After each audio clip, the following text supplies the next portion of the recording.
কথিত মাওলানারা করে বসে আছেন। আমি দেখলাম ইউটিউবের মধ্যে একজন মাওলানা বলতেছে, আমির হামজা আমি কোরআনের 52 জায়গায় ভুল পেয়েছি। তাকে কেন আইনের আওতায় আনা হলো না? আরেকজন মাওলানা নাম তার আজাহারি, কি আজাহারি, মিজানুর রহমান আজাহারি, তিনি বলতেছেন আল্লাহ হালা রসুল হালা, তাকে আইনের আওতায় আনা হয়নি। এত বড় বড় অপরাধ করার পরেও যা আইনের আওতায় আনা হলো না, অথচ ছোট্ট একটি কথার জন্য তাকে আজকে আইনের আওতায় নিয়ে আসা হয়েছে, যেগুলো যে অপরাধ ধর্তব্য নয়। বাংলাদেশের বিভিন্ন মাদ্রাসা মসজিদ যেখানে আমরা নিত্য নৈমিত্তিক দেখি বলাৎকার এবং ধর্ষণ হচ্ছে, এটার বিরুদ্ধে বাংলাদেশের কোনো মাওলানা প্রতিবাদ করে না। আমি বলবো এরা কথিত মাওলানা, এরা একটা চক্র, যারা ইহুদি খ্রিস্টানদের দালাল। এরা কখনো ইসলামের কেউ না, এরা ইসলামের কেউ না। ইসলামের সাইনবোর্ড লাগাইয়া তারা ধর্মকে পুঁজি করে পয়সা কামাচ্ছে।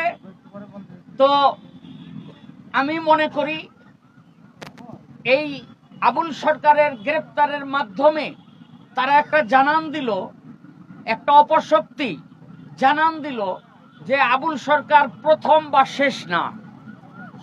এরপরে এরে দিয়ে শুরু হলো সারা বাংলাদেশের বাউল গানকে ধ্বংস করে দেওয়া হবে। সারা বাংলাদেশের মাজার, বাংলাদেশের মাজার দরবার সুফিবাদ এদেরকে ধ্বংস করে দেওয়া হবে। এই হলো তাদের উদ্দেশ্য, যেটা আমি মনে করি। আমি কখনো কোনো প্রতিবাদ সভায় এইভাবে কোনোদিন আসি নাই। আজকে আমি আমার আবুল ভাইয়ের জন্য আমি এসছি। আমি ইউটিউবের মধ্যে দেখলাম যে কথাগুলো তিনি বলেছেন তার প্রতিপক্ষ গায়ককে, সেখানে আল্লাহকে উদ্দেশ্য করে বলে নাই।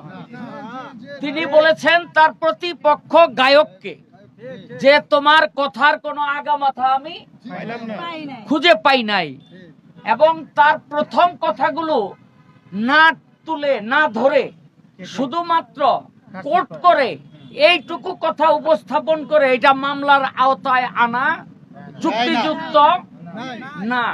এবং আরেকটি কথা হলো,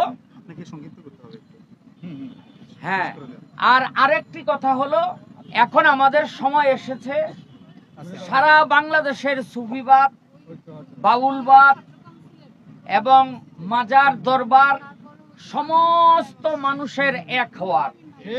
তা না হলে এই অপশক্তিকে রোধ করা যাবে না। বাউল